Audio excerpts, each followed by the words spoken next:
avoir des adhérents, alors qu'ils ignorent que cette religion n'a pas commencé aujourd'hui. C'est en cela que j'ai accepté ce thème-là. Pour encore une fois dissiper toute confusion et toute idée reçue, malveillante, malsaine, dans la tête de tous ceux-là, qui encore une fois malheureusement sont dans la position indécise. Parce que quoi qu'on fasse, les irréductibles ne changeront jamais, selon la sourate 36, le verset 10. Ils ne changeront jamais, ils ne croiront pas. Mais encore une fois, comme je l'ai dit, un thème, quand il est compris à travers la définition de ces notions clés, en ce moment-là, le hors-sujet est facilement évitable. Mais sinon, on n'a pas compris les notions clés, on ira dans tous les sens. Donc, je reviens encore une fois pour définir ce que c'est que le paganisme, qui ne renvoie qu'à rien d'autre si ce n'est que la croyance en plusieurs dieux ou l'animisme. C'est pour cela que je baptise et je renomme encore une fois tous les chrétiens comme étant des kémites émancipés et les kémites comme étant des chrétiens émancipés. Je le dis pourquoi? Je le dis parce qu'en réalité, c'est eux qui nous ont dit qu'il y a Dieu le Père, il y a Dieu le Fils et il y a Dieu le Saint-Esprit. Sans même continuer même dans le débat, voilà une forme de paganisme. Parce que eux ne seront jamais satisfaits dans l'adoration d'un Dieu unique. Pour eux, Dieu est trop loin d'eux. Malheureusement, ils se ruent sur l'enfant de Marie pour l'ériger en Dieu. Et c'est eux qui veulent faire croire aux uns aux autres que l'islam c'est du paganisme. C'est bel et bien là-bas qu'il y a du paganisme. Parce que nous avons des versets clairs. La sourate 112, la sourate monothéisme pur, où encore une fois, Allah rappelle à son bien-aimé prophète de passer le message aux indécis, dit, il est Allah unique, Allah le seul à être imploré, le seul à être imploré, on ne passe pas l'imploration par qui que ce soit. L'enfant de Marie, il n'a jamais dit à quelqu'un de passer par lui pour avoir Dieu. Le seul à être imploré pour ce que nous désirons, il n'a jamais engendré, comme malheureusement les kémites émancipés, à travers les chrétiens veulent faire croire que Jésus est l'enfant de Dieu, n'a jamais été engendré non plus comme dans Colossiens 15, Colossiens 1,15, ils veulent nous faire croire qu'il est le premier-né de la création. Et quand tu leur demandes, ils vont te dire Jésus, qui est Jésus, ils vont te dire que c'est Dieu. Nul n'est égal à lui, alors que Jésus a dit que le Père est plus grand que lui. Voilà ce que nous présentons. Et encore une fois, l'islam n'a rien à voir avec cette histoire d'idolâtrie, de polythéisme, tout ce qui renvoie, n'est-ce pas, à la pratique des païens. Et c'est ça qui est la vérité. Et quand nous le disons pour les indécis, non pas pour les irréductibles. Nous vous disons encore une fois que cette religion-là, qui vient encore une fois rappeler à l'humanité, c'est un rappel à l'humanité, l'adoration exclusive d'un seul Dieu qui est Allah. Pour cela, notre bien-aimé prophète Mohammed, que la paix d'Allah soit sur lui, a été combattu parce que simplement, il cherchait le rétablissement de cette pratique-là qui fut perdue là où il se trouvait dans sa sphère géographique. Et son peuple l'a combattu, il a connu l'exil. Tout ça là pour le rétablissement du monothéisme pur. Encore une fois, Allah, il est Allah dans les cieux, il est Allah sur la terre, il est Allah entre les cieux et la terre. L'unique, il n'y a pas deux. Donc quand on a dit ça, on nous dit que oui, ce travail-là, ne le suivez pas, il prône le paganisme. Mais depuis quand Satan aide Satan à prospérer son royaume? Depuis quand? Depuis quand Satan aide Satan à prospérer son royaume? Pourtant, Dieu est très clair en donnant ses injonctions aux prophètes. Donc, Inch'Allah, dans nos dernières 3 fois 10 minutes, nous allons nous étaler, Inch'Allah, sur ça, pour montrer encore une fois que ce ne sont que des allégations. Salam alaikum. Ok, même peu, je vais voir. Je vais voir si je peux bien voir ça. Voilà, c'est bon, je vois. Vas-y, il faut appuyer. Ouais, j'ai pas envie de perdre le temps. On a perdu assez de temps. Appuie. C'est bon? Ok, let's go. Alors, que le Seigneur vous bénisse déjà abondamment. Vous voyez, ça tremble. 15 minutes d'introduction. 15 minutes. Quand on parle d'islam, ça commence à trembler.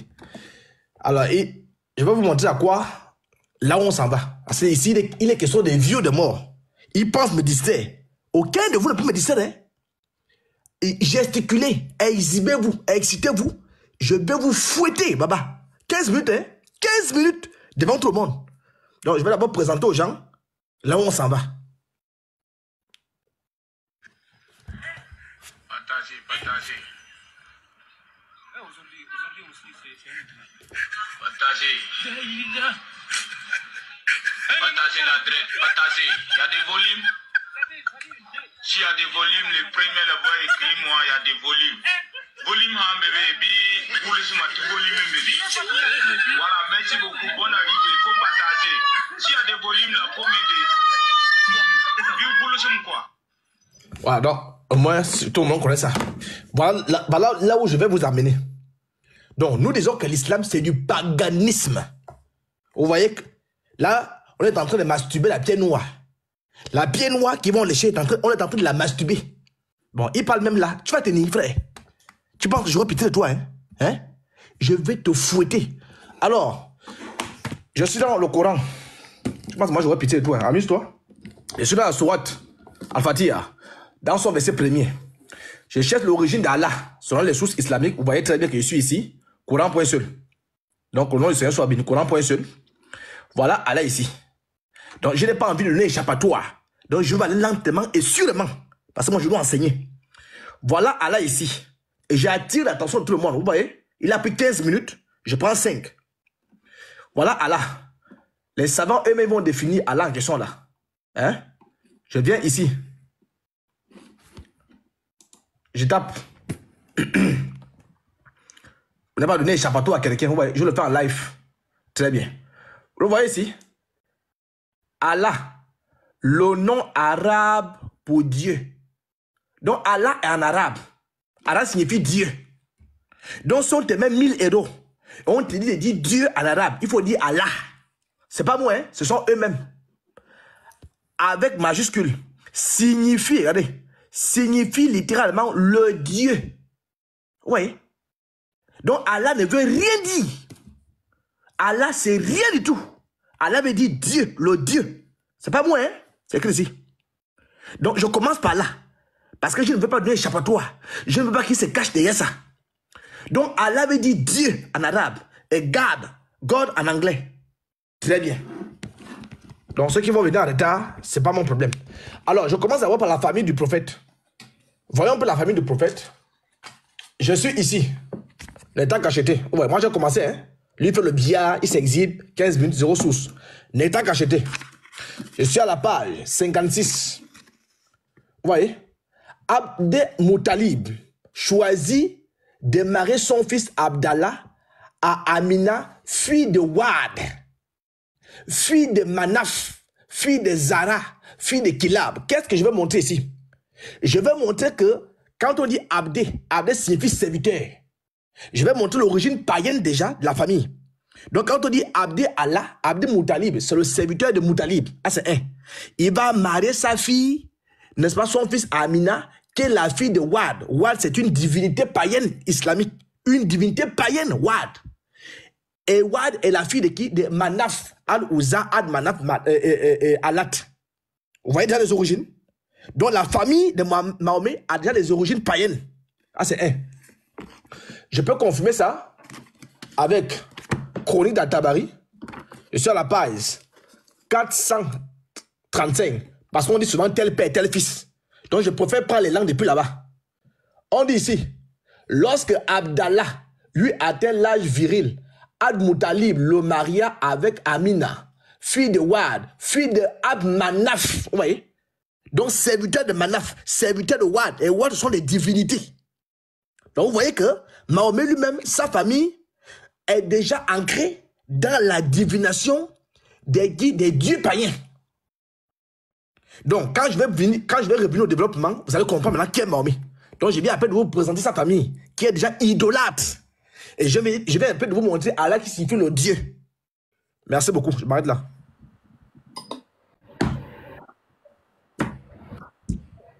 Ok. Baba, c'est à toi. Alhamdulillah, alhamdulillah, alhamdulillah. Quand j'ai dit ça, vous avez vu, quand nous étions encore sur les bancs et que nos feuilles étaient dans la main des examinateurs, des correcteurs, il y avait un mot qui revenait très souvent dans la bouche des écoliers ou des élèves ou des étudiants, c'est le HS. Le HS, c'est le fait de parler d'autre chose que ce pourquoi on t'a dit de te prononcer ou ce pourquoi, normalement, tu devais te prononcer. C'est ça le HS. Et quand on fait hors sujet, le correcteur ne corrige pas ça, on n'attribue pas de points. C'est ce que je viens de faire avec une telle personne. On dit une introduction. Une introduction, on plante le décor. Alhamdulillah, nous l'avons fait. Nous avons planté le décor. Et donc, dans notre première 10 minutes, nous allons montrer encore une fois, comme je l'avais dit en intro, que notre belle religion n'a jamais été et ne sera jamais une religion de paganisme. Bien au contraire, nous trouvons ça dans la religion de tous ceux-là que j'ai qualifiés aujourd'hui, qui disent qu'ils sont des chrétiens alors qu'en réalité, ce sont des kémites émancipés.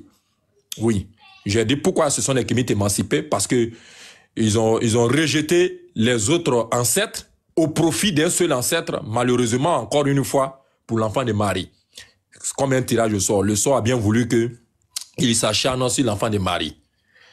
Alors, comme je l'ai dit, nous allons regarder si ce que nous présentons, il y a du paganisme. Parce qu'en réalité, il faut que cela soit très clair. La religion à laquelle nous vous appelons, qui est l'islam, l'islam prône le monothéisme pur. Le monothéisme pur. Un seul Dieu, mono. Alors, poly, c'est plusieurs. Demandez-les si le Père est Dieu. Demandez-les si le Fils est Dieu. Et demandez-les si le Saint-Esprit est Dieu. Il y a 3 différents noms. 3 entités différentes. Et on ne veut pas qu'on dise que ce sont des polythéistes. Ils ne veulent pas qu'on puisse dire que ce sont des païens. Des gros païens comme ça. Quand on a dit ça, on vient encore une fois pour dire à tous ceux qui s'apprêteraient à rejoindre cette belle religion-là, sachez-le que si vous décidez de nous rejoindre, votre introduction va commencer par ce premier pilier-là, qui est la shahada. La ilaha illallah, Muhammadur Rasulullah. Et c'est ça qui est la vérité. Parce qu'effectivement, dans cette shahada-là, il y a le rejet de toute forme de polythéisme, de toute forme d'associationnisme, où nous proclamons encore une fois, il n'y a de divinité qu'Allah. Et Muhammad est son messager. C'est ça aussi qui est vrai, parce que le Muhammad n'a pas régné ses prédécesseurs. Muhammad a toujours été dans la continuité, dans la ligne droite de ses prédécesseurs.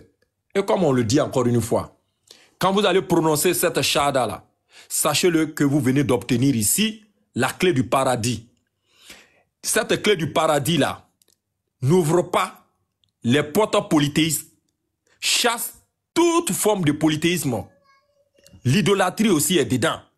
C'est ça qui caractérise le paganisme. Voici les 2 grandes caractéristiques du paganisme. Le polythéisme, l'idolâtrie. Et ça, c'est ce que nous voyons chez Elvis et tous ses acolytes. Voilà, malheureusement, encore une fois. Et ça, c'est une vérité. Alors, donc, nous, dans cette belle religion-là, il n'y a qu'une seule divinité à la personne ou au nom d'Allah. Voilà. Si nous voulons comprendre les choses de façon humaine de cette manière-là. Alors, quand on a dit ça, est-ce que notre religion condamne fermement, quand j'ai dit ça, parce que ça peut être une affirmation gratuite, quand j'ai dit que notre religion exclut toute forme de polythéisme et d'idolâtrie, ça peut être un slogan. Est-ce que notre religion condamne le polythéisme? Oui, l'islam condamne le polythéisme. Baba, où est-ce qu'on retrouve ça? Dans la sourate 6, le verset 162. Je lis. Dis, mon accomplissement de la prière, mes actes de dévotion, ma vie et ma mort appartiennent à Allah, Seigneur des mondes. Demandez au polythéisme, les gros païens là, ce que je viens de dire là, ils n'ont qu'à te trouver, c'est qu'ils vont te dire que c'est Jésus. Pourtant, le même Jésus les renvoie à Dieu. Si ça, c'est pas une forme de polythéisme, d'idolâtrie et de paganisme, c'est quoi ça? Est-ce qu'il y a ça seulement? Je vais citer une deuxième sourate, pour ne pas dire un deuxième verset, qui se trouve dans la sourate 39, le verset 65. Et Allah nous dit ceci, encore une fois, toujours dans la suite de la condamnation de cette pratique-là que l'islam condamne à travers le Coran. Allah nous dit, si tu donnes, c'est un garant, si tu donnes des associés à Allah, et Allah, ta venue sur la terre, ton œuvre sera cette vaine, et tu seras très certainement du nombre de perdants. Voici la mise en garde claire que nous avons dans le Coran.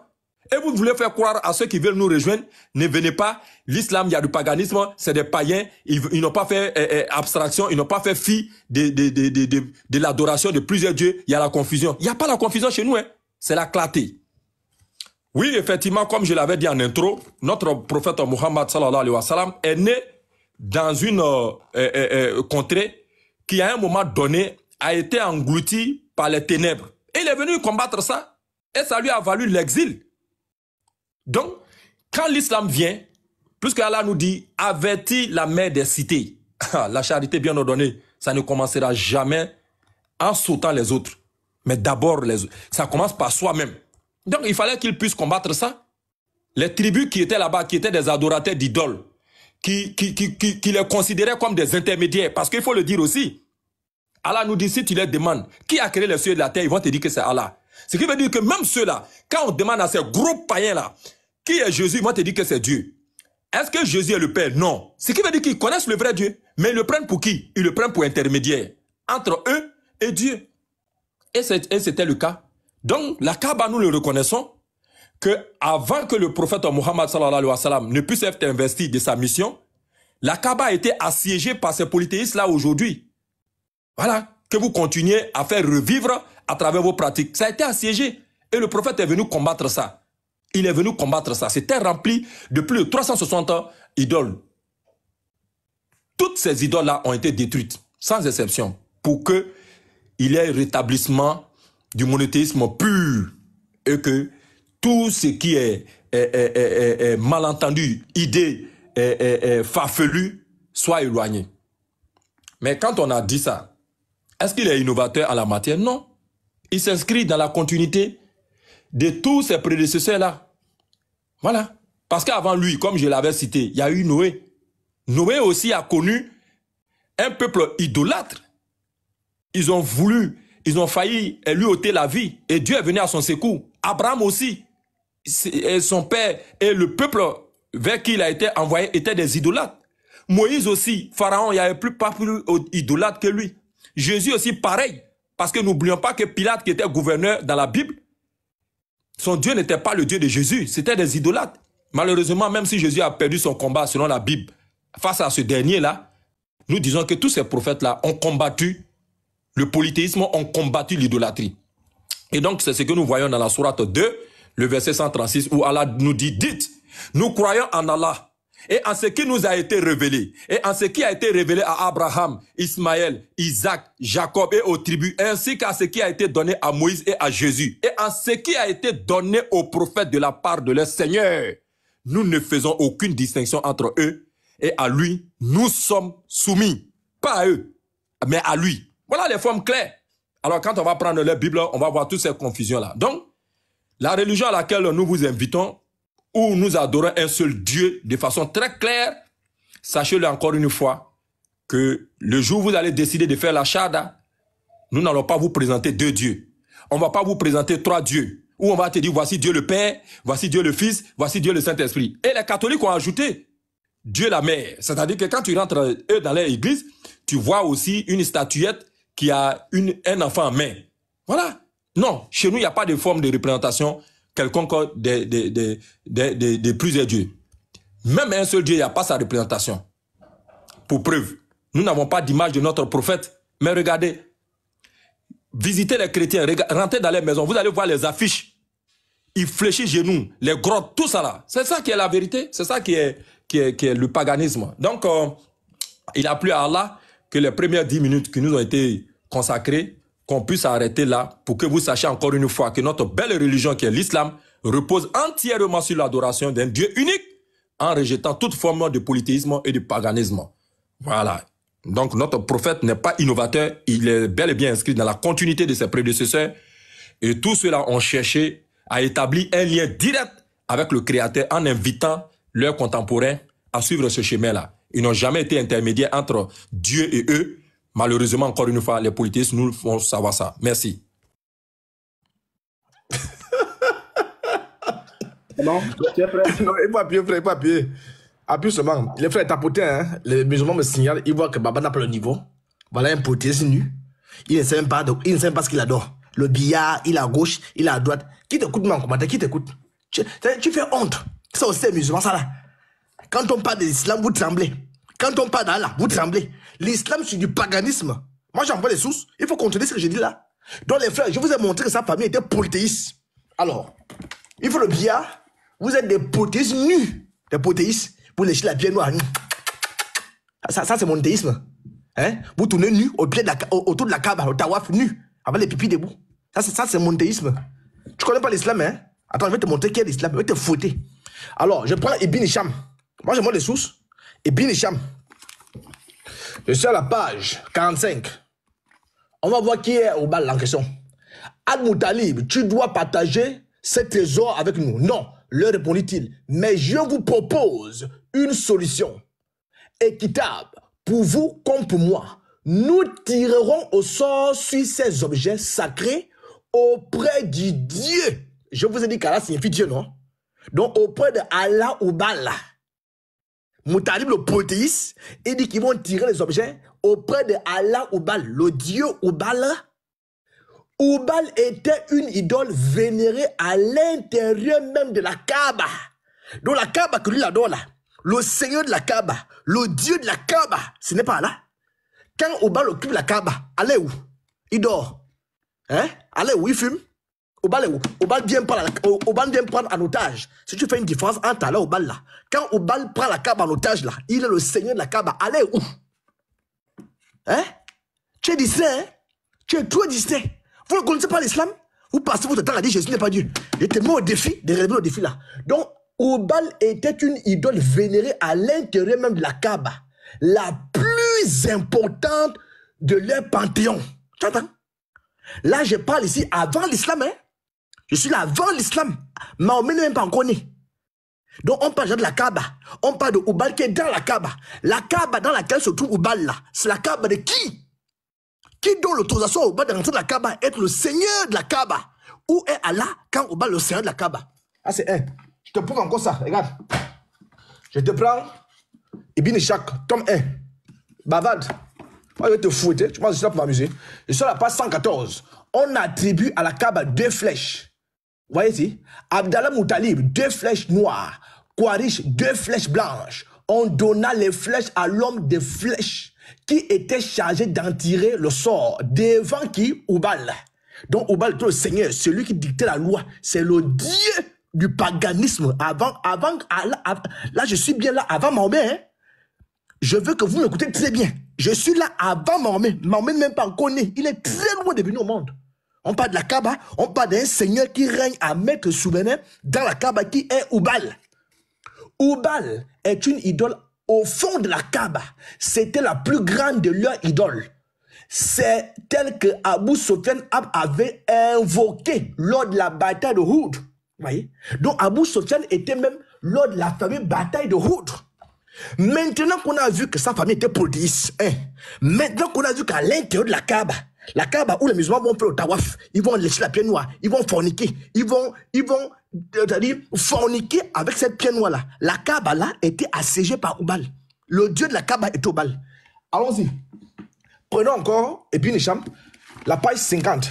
On va voir quelque chose. Regardez. Page 50. Regardez. Lorsque Amina, qui est la mère du prophète, leur faux prophète là, Mahomet. Voilà. Attendez, je plaque un peu mon truc là, qui dérange un peu. Voilà, le trépied n'est plus bon là. Voilà, c'est pas grave. Alors, regardez. Page 50. Lorsque Amina donna naissance à Muhammad, elle fit annoncer à son grand-père, Al-Moutalib, qui est le garant de la Kaaba, écoutez très bien, hein, la naissance d'un garçon. Le grand-père arriva et regarda le nouveau-né. Amina lui raconta ce qu'elle avait vu lorsqu'elle était enceinte de lui, ce qu'on lui avait dit à son sujet et le nom qu'il devait porter. Al-Moutalib, qui est un polythéiste, il n'a pas cœur de me dire qu'Al-Moutalib était croyant. Al-Moutalib prit l'enfant, il prit qui? Mahomet. Prit Mahomet dans ses bras et pénétra dans la Kaaba. Qui était dans la Kaaba? C'est Oubal. Al-Moutalib a pris qui? Il a pris Mahomet, le prophète de l'islam, il l'a amené dans la Kaaba. Parce que le dieu de Moutalib, c'est Oubal. Il va faire quoi avec l'enfant dans la Kaaba? Écoutez, pénétra dans la Kaaba, il pria le Dieu du temple. Il pria le Allah du temple et lui rendit grâce. Vous comprenez? Donc, il a pris le petit, Mahomet, Le prophète de l'islam, il est allé le consacrer à son Dieu qui est Oubal. J'appuie encore avec Ibn Ishaq, tome 1, regardez. Je suis à la page 123. Tu es venu t'amuser même, regardez. Regardez. Lorsque Amina mit au monde son fils Muhammad, elle envoya quelqu'un dit à Moutalib qu'un fils est né pour lui et donc de venir le voir. Al-Moutalib vint et le regarda. Elle lui raconta ce qu'elle avait vu quand elle le conçut, ce qu'on lui avait dit à son sujet et comment elle devait l'appeler. On prétend qu'Al-Moutalib le prit. Donc il a pris Mahomet, le prophète de l'islam, l'amena avec lui à la Kaaba. Là-dedans, il s'est mis à prier Allah en lui rendant grâce pour ce qu'il lui donna.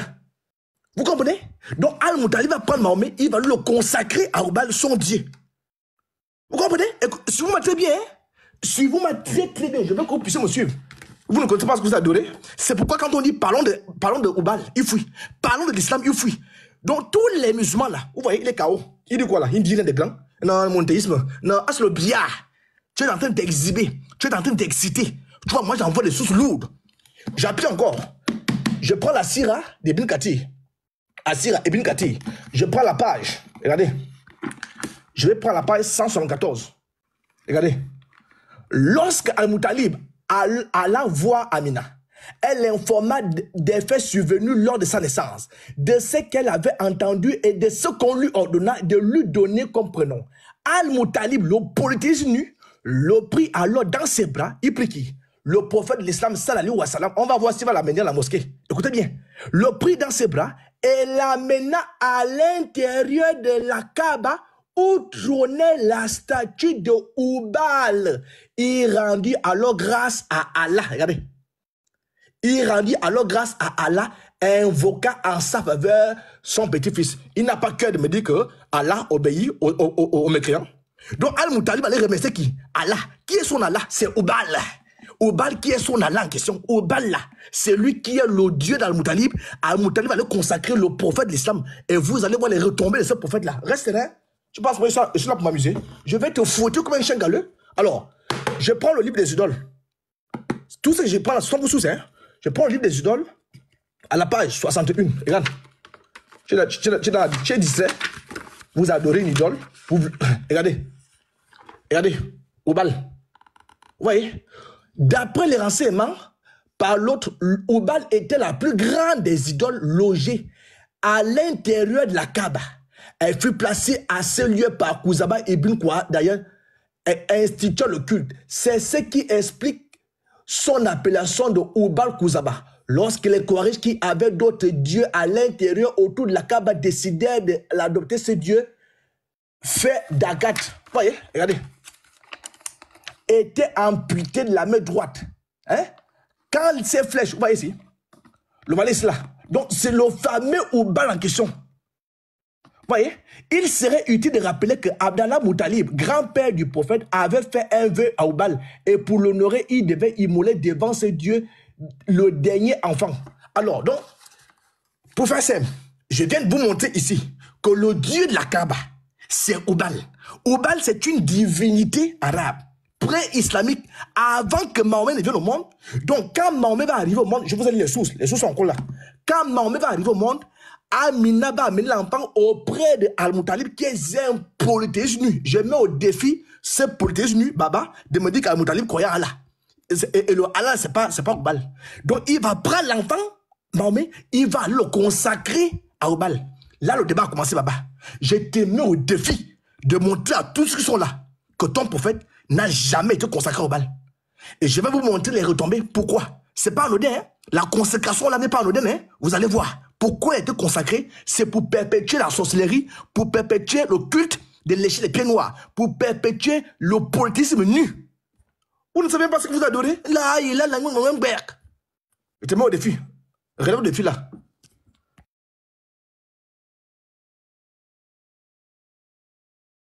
Toi, un deuxième développement. Dès que tu es prêt, tac, c'est parti. Alhamdulillah, alhamdulillah, alhamdulillah. Vous savez, nous, on est dans un cheminement. On nous dit, et c'est ce qui est vrai, Lorsqu'on a un thème qu'on connaît l'état imparti, on s'arrange pour occuper le temps et l'espace, pas dans les futilités, dans les balivernes, pas dans la diversion, mais avec le concret. Comme j'ai dit, il a plu à Allah que j'accepte ce thème-là pour que cela soit une occasion de présentation, encore une fois, de notre belle religion, vers tous ceux-là qui justifient nos présences sur TikTok, de façon quotidienne et voire hebdomadaire. Voilà pourquoi nous avons accepté. Et nous sommes dans la ligne droite. Alors, comme encore une fois, il a plu à Allah que je commence, j'ai commencé, mais jusque-là, on ne m'attaque pas. Pour ceux qui m'écoutent avec attention, je l'ai dit, qu'avant la révélation de notre bien-aimé prophète Muhammad sallallahu alayhi wa sallam, le pays dans lequel il a vécu était très largement polythéiste. Nous l'avons dit. Et donc, les tribus qui étaient là-bas à l'époque adoraient des idoles. Mais ces idoles-là étaient adorées avec une unique intention de faire d'elles des intermédiaires. Voilà, parce que pour eux, Dieu est un peu lent ou Dieu est loin. Donc, ils ont Dieu de la fertilité, Dieu de ceci, Dieu de cela. Voilà ce que nous avons dit. Et quand vous continuez encore une fois à propager l'allégation suivant laquelle notre bien-aimé prophète Muhammad, que la paix d'Allah soit sur lui, a été consacré à Oubal, je vais revenir là-dessus encore une fois. Combien de fois nous nous sommes évertués à vous faire savoir encore une fois que cela n'est pas possible. Et cela ne sera pas possible. Mais avant que je ne vienne, puisque j'ai un fil conducteur, je reviendrai là-dessus, certainement, puisque je l'ai noté avec astérisque, je vais continuer ma marche, encore une fois, en me tournant vers tous ceux-là qui espèrent que nous leur présentons, n'est-ce pas, notre belle religion. Dans cette religion-là, encore une fois, où nous montrons que le Dieu que nous vous présentons est un Dieu dématérialisé. Voilà, c'est pas un Dieu qu'on va devant lequel tu vas aller fléchir genoux à travers des bois, l'eau, etc. Voilà. Et donc, ici, comme on va le dire une fois, encore une fois, tout ce qui est statuette, il faudrait que vous le sachiez. Tout ce qui est amulette, il faut aussi ajouter ça. Tout ce qui est totem ou symbole consacré ou sacré, parce que, il faut le dire aussi encore une fois, dans la Bible, David avait un téraphim dans sa maison, chose que tu ne verras pas chez un véritable prophète décrit dans un livre saint. Salomon dans la Bible était un polythéiste selon eux, ce qui n'est pas le cas. Donc ce qui veut dire que leur Bible, des prophètes qui ont été envoyés vers leur peuple, mais eux-mêmes sont chefs même de ça. Il y a un problème. Il y a un problème. Tous les prophètes dans la Bible ont tous conduit leur peuple vers l'idolâtrie, vers le polythéisme. Et ce que j'ai dit, je l'assume. Tu peux formuler ça comme question. Si au hasard, un prophète, on va te donner ça, Inch'Allah. Et quand nous continuons dans la sourate 42, le verset 11, Allah dit encore une fois, à tous ceux qui seront touchés par la lumière de l'islam, il faudrait que vous ayez cette information capitale. Rien, encore une fois, absolument rien, rien ne lui ressemble. Rien ne ressemble à Allah. Et il est l'audient et le clairvoyant. Voilà une chose claire. Rien ne lui ressemble. Si toi tu prends une statuette, tu vas devoir la sculpter. Si tu prends une image, tu vas devoir l'identifier comme malheureusement les chrétiens disent qu'Émit émanciper le fond à travers la photo d'un acteur. Et les gens vont fléchir genoux devant ça.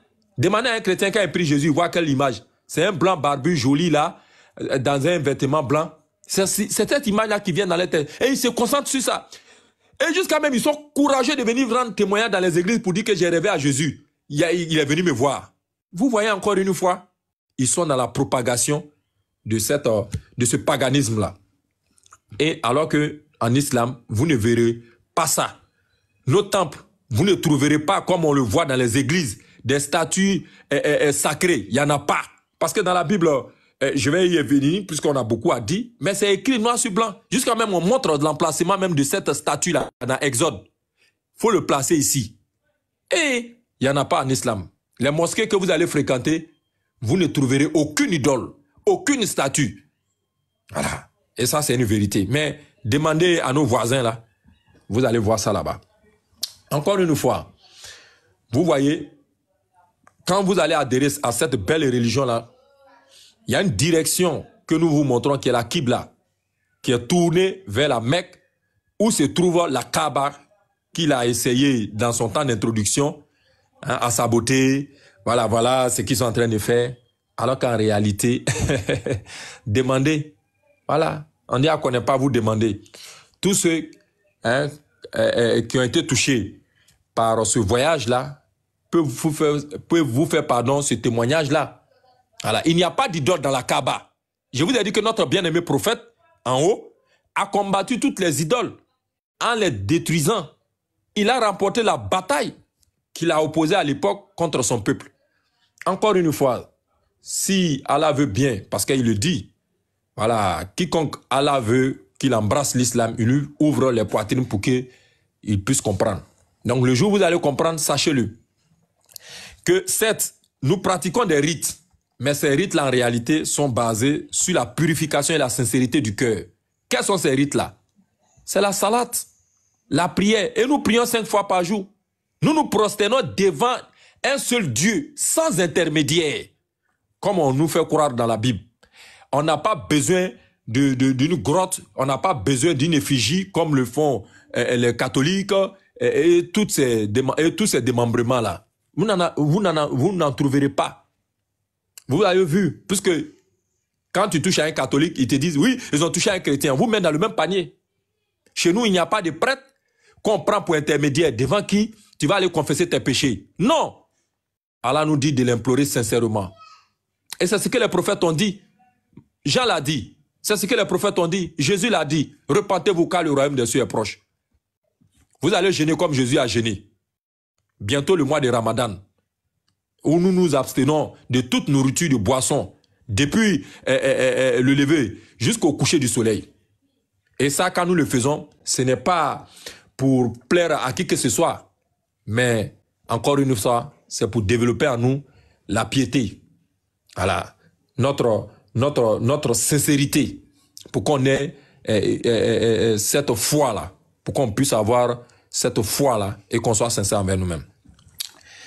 Il y a aussi, si vous devenez musulman, contrairement aux pratiques des païens dans les églises, il n'y a pas de dîme. Dîme sur salaire 10%, non. L'islam prône la zakat. Voilà. Parce que c'est chez eux là qu'on te dira, venez faire des offrandes, attends. Jusqu'à il y a des offrandes à différents saints là-bas. Non. En islam, il y a certes l'aumône, mais l'aumône là, l'unique but, c'est de continuer, n'est-ce pas, à développer entre nous musulmans la solidarité envers les plus démunis, les défavorisés, les orphelins, tout et tout. Voilà. Sans que cela ne passe dans la main, n'est-ce pas, des plus nantis. Voilà. On ne vous dévalisera pas. C'est dans les églises qu'on le fait. En islam, ce n'est pas le cas. Nous vous invitons encore une fois à venir embrasser l'islam. Parce qu'encore une fois, comme on le dit, vous voyez que je vous ai dit que Allah nous le dit de façon très claire. Voilà. Adorez Allah. Adorez Allah. Nous avons des versets clairs. Il n'y a pas de versets ambigus. Il n'y a pas de versets cachés. Nous avons des versets clairs. Des versets clairs sans ambiguïté où Allah nous demande de façon très claire à l'adorer, comme on l'avait vu dans la sourate Ikhlas. Quand on a dit ça, est-ce qu'il y a une morale dans l'islam? Oui, il y a une morale. Parce que dans les pratiques païennes, il n'y a pas de morale. Et c'est ce que notre prophète Mohammed, que la paix d'Allah soit sur lui, nous rappelle. Ô homme, votre Seigneur est un et votre père Adam est un. Un arabe n'a aucun mérite sur un non-arabe. Et un non-arabe n'a aucun mérite sur un arabe, sauf par la piété. Et c'est ce qui est vrai. Vous voyez que dans les églises, les premières places sont occupées par les riches. Et ce sont les mêmes blancs-là qui ont exporté ce paganisme-là, qui deviennent toujours des êtres supérieurs comment on appelle ça, aux fidèles chrétiens. Et ça, nous allons montrer ça. Et comme le temps qui nous a été imparti pour cette deuxième 10 minutes, alors nous mettons une pause encore une fois pour revenir pour la dernière fois. Merci beaucoup, Baba. Merci beaucoup. Voilà, l'apôtre, c'est à toi. C'est à toi. Ok. Donc, ton deuxième temps de développement. Oh. C'est parti. Dans le chrono. Ok, les frères, en commentaire, vous voyez, c'est le billard. Il bavard, il n'y a pas de source. Je vous dis, ils sont forts pour parler du christianisme. Il n'y a pas de niveau. J'étais allé au défi son life. Ils ne tiennent sur rien. Et quand je vois les chrétiens les suivre, vous voyez, il dit que Mahomet n'a jamais été consacré au bal. J'ai lu les sources, hein. Il n'a pas cœur de démanteler ça. Il me parle des dîmes et consorts. Je m'en fous de ça. Je suis sur la thématique. Là, je vais me taire. Je vais faire appel à son collègue, hein. Son collègue Oustaz. Je zoome. Vous le connaissez tous. Vous le connaissez tous, hein. On va l'écouter. Si moi je mens, les sources que je lui mente, on va écouter celui-là. Il croit au moins, lui. Les histoires de Oubal, là, ils sont quittés avec ça où? Est-ce que tu as des informations là-dessus? Ouais, Oubal, là, c'est ici, là, ils ont enlevé. Salam, Cheikh Ali, Ridwan. Wa alaykoum salam, Oustaz. Vous enlevez ça ici.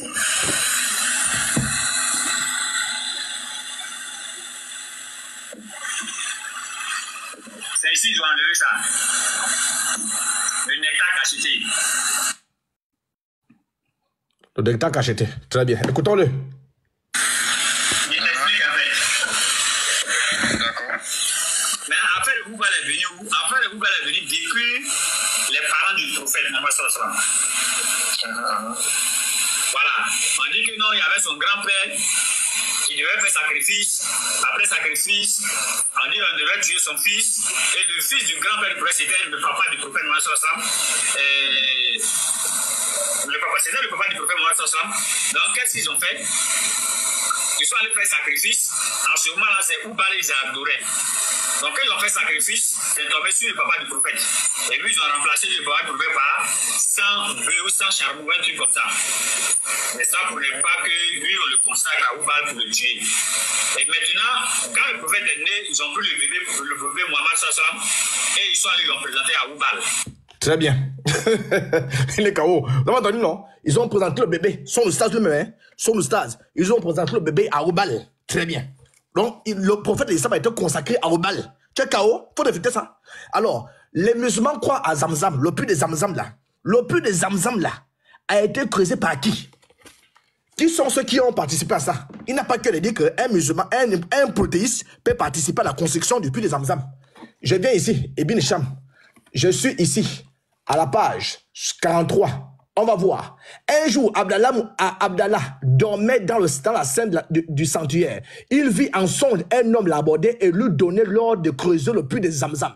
Comblé depuis très longtemps, l'homme lui parla de l'importance de ce puits.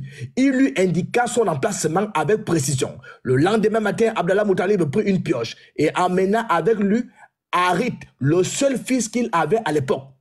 Vous voyez? Donc voilà le dieu d'Al-Moutalib qui vient dire à une polythéiste va creuser Zamzam. Zamzam des musulmans, hein? On va voir le dieu en question, c'est qui? Il reconnut l'emplacement indiqué entre les statues, Issaf et Naïla, deux idoles au pied desquelles les Quraysh égorgeaient des bêtes offertes en sacrifice. Il saisit la pioche pour creuser à l'endroit où il avait reçu l'ordre de le faire. Mais les Quraysh se dressèrent contre lui et l'empêchèrent de profaner ses idoles.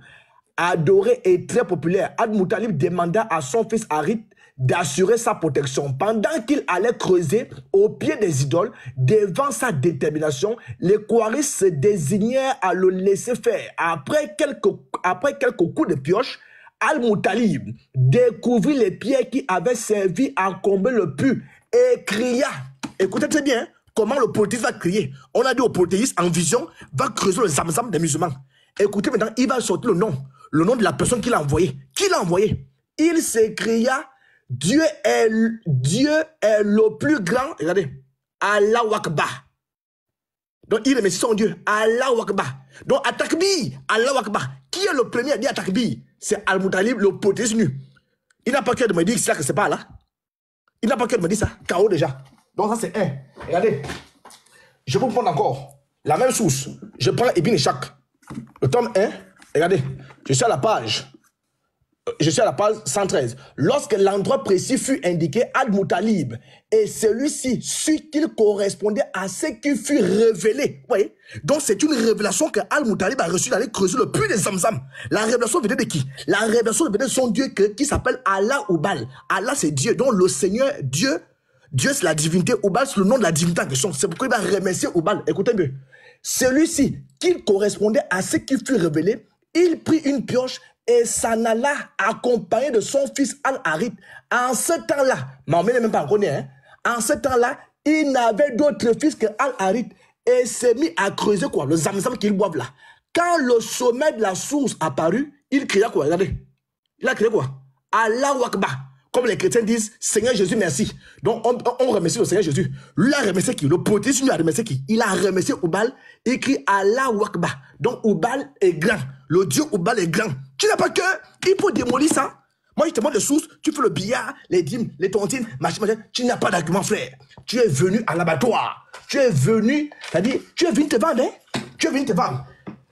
Regardez un peu ça. Je vais prendre une source. Vous savez comme moi que le prophète de l'islam a reçu la révélation dans la grotte de Hira. Il n'est pas le premier à aller là-bas.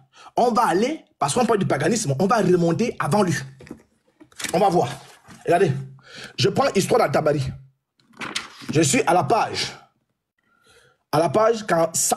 442. Il était d'usage parmi les Kouarjites, c'est-à-dire les païens, les polythéistes, que tous ceux qui tenaient à la réputation d'hommes pieux se rendissent chaque année au mois de Rajab, sur le mont Hira. Regardez ici. Regardez. Donc les polythéistes allaient tous les ans, chaque année, sur le mont Hira. Donc Mahomet n'était pas le premier à aller là-bas. Mais Mahomet va suivre exactement ce que ses parents faisaient. Qu'est-ce qu'il va faire? Lui-même aussi, il va aller faire le fameux pèlerinage là, sur le mont Hira. En quoi faisant? Regardons un peu ça. On parle Ibn Hisham. Page 80, vous allez voir. Il va faire exactement ce que ces hommes faisaient. Page 80. Vous ne connaissez pas ce que vous adorez. Hein?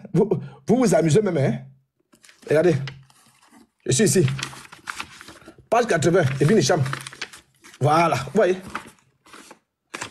Dieu fit aimer la solitude de telle sorte qu'il se plaisait beaucoup à se retirer seul. Loin du monde. Il avait l'habitude tous les ans de faire une retraite. On a dit quoi? Les polythéistes faisaient quoi? Une retraite. De faire une retraite d'un mois à Hira. Vous voyez? Vous voyez? Où il donnait à manger aux pauvres. Lui qui le sollicitait, c'était une pratique de la Hanifia. Donc, aller sur le mont Hira, c'est une pratique des païens. Regardez, à laquelle se livraient certains hommes de Kouarish avant l'islam. Vous voyez? Avant l'islam, tous allaient sur la grotte de Hira. Tous, les polythéistes, Mahomet et ses gars allaient sur la grotte de Hira. C'est la pratique païenne. Au bout d'un mois, il quittait sa retraite et avant même de rentrer chez lui, il allait à la Kaaba. Vous voyez? Avant que Mahomet rentre chez lui, il allait à la Kaaba. Il n'est pas encore prophète, hein? Et accomplissait autour d'elle 7 rondes rituelles. Les 7 tours qu'ils font là, le tawaf. Ça vient de qui? Les polythéistes. Il n'a pas que, je le mets au défi de me montrer une seule révélation là où Allah a demandé à Mahomet de faire 7 tours. Les 7 tours que vous faites là, ça vient de qui? Des polythéistes. Ibn Ishaq confirme la même chose. Ibn Ishaq, regardez. Je prends Ibn Ishaq. Regardez. Ibn Ishaq confirme la même chose. Je vais prendre la page 181. Regardez. Regardez. Je viens ici là. Ouais, le titre. Le commencement de descente de Djibril. Donc avant la révélation, l'envoyé d'Allah se retirait à la caverne de Hira pendant un mois, chaque année, pour pratiquer le Tanout, comme c'était la coutume des Kouarish au temps de la Jahili, donc au temps de l'ignorance, avant qu'il y ait les 40 ans. Tanout signifie dévotion. On dit cela que faisait la retraite spirituelle pendant ce mois de Ramadan, chaque année, et donnait à manger aux pauvres qui venaient à lui. Lorsqu'il terminait sa retraite, là il avait les polythéistes, hein? La première chose qu'il faisait fut d'aller à la Kaaba. Il n'est pas encore prophète, hein? Il va à la Kaaba avec les polythéistes. Quand les polythéistes vont à la Kaaba, ils vont au nom de qui? Avant de rentrer chez lui, il faisait ce circuit autour d'elle 7 fois. Donc l'origine de cette tour vient des polythéistes. Je le mets au défi de me sortir une seule source. Là où Allah a donné comme révélation à Mahomet de faire 7 tours. Une une seule source, Baba. Je te mets au défi. Une seule source. Donc, je viens de te prouver que ton prophète a été consacré. Tu es déjà KO. J'ai encore 10 minutes, hein? Je reviens. KO, tu ne dis rien. Tu bavardes. Donne les sources. Il faut donner les sources. Espèce de bouddhisme nu. Vous adorez au bal les filles du diable. Merci, merci. Donc, Baba, c'est à ton tour pour les dernières 10 minutes, Baba. Dès que tu es prêt, je lance le temps, s'il te plaît, Baba. C'est bon? Monsieur Baba.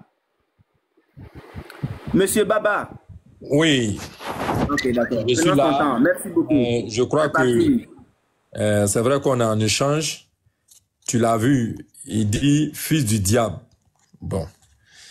C'est une expression qu'on note et notre slogan ne changera pas. C'est que quand Jean 8,32 fait son effet, alors les démons qui sont en eux, en sortant, nous laissent des éclaboussures. Et c'est ça aussi qui est la vérité. Alors, quand on a dit ça, nous voulons continuer.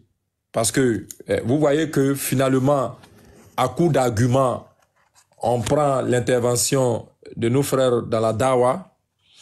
Tout ça encore une fois pour gaspiller son temps. Moi, je croyais que il va faire sortir des propos pour accuser ces derniers-là. En réalité, je me dis, est-ce que je suis en train de débattre avec celui-là qui s'est fait appeler parfois l'apôtre? Mais je me rends compte que même The King, qui a reconnu que voilà, c'est moi qui l'ai initié dans l'interreligieux, voilà, il a reconnu que oui, je lui ai infligé comment on appelle ça, des coups, et que pour finir, il s'est intéressé désormais. Ok, mais il pense qu'il est outillé. Alors, je vais lire 2 faits, parce que j'ai l'impression que ceux-là, ils ne comprennent pas le français. Alors, je lis ceci. Après avoir accompli ses tournées, le prophète ordonna d'ouvrir la porte du temple et d'enlever toutes les idoles qu'il fit briser, la plus grande, celle de Obal, qui était de pierre, fut renversée et jetée à la porte du temple pour servir de seuil, afin que tous ceux qui entraient et sortaient la foulassent aux pieds. Mais moi, quand je lis ça, je me dis, mais quelqu'un dit que notre bien-aimé prophète Mohammed, que la paix d'Allah soit sur lui, a été consacré à Oubal. Mais si c'est le cas, mais comment se fait-il encore que son suppôt se retourne contre lui pour venir les chasser? Mais moi, je crois que quand tu es consacré à quelque chose, tu es consacré. C'est pour ça que je dis encore une fois, aucun chrétien ne comprend le français.